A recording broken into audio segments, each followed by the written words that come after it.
Inflation hits European Union countries as sanctions against Russia kick in. Macron says he can count on Xi to bring Russia, Ukraine to the negotiating table. So that's the president of France relying on China to bring peace in Ukraine, not the United States, China.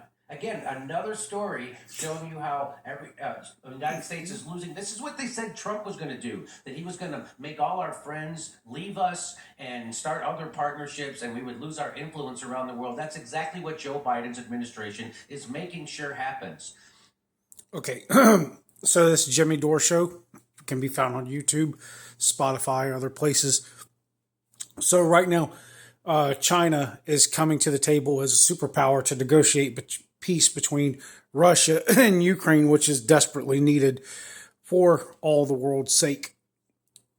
China is also negotiating peace between Saudi Arabia and Iran.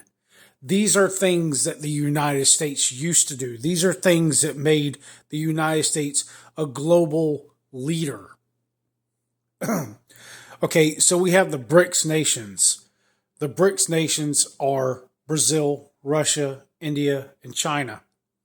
Okay, and these nations have banded together and formed an alliance to counter NATO. Okay, so the BRICS nations right now have surpassed NATO and the United States as a financial superpower.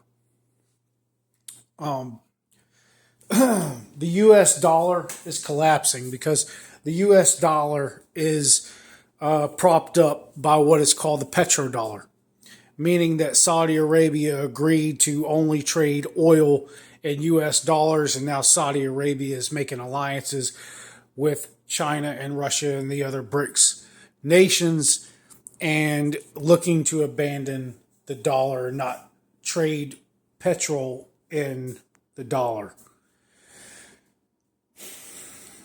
Guys, things are going to get really bad. And it's not going to be immediate. It's not going to be overnight. You're not going to wake up in the morning, I hope, and things are going to be terrible. But it's coming. It's coming. And in my humble opinion, I believe that our President Biden is being instructed to do all of this intentionally. I believe he's taking a lot of money from China. And he is there to make China strong, and China, the United States, the superpower. That's what we see happening out of time. These fucking 3-minute videos.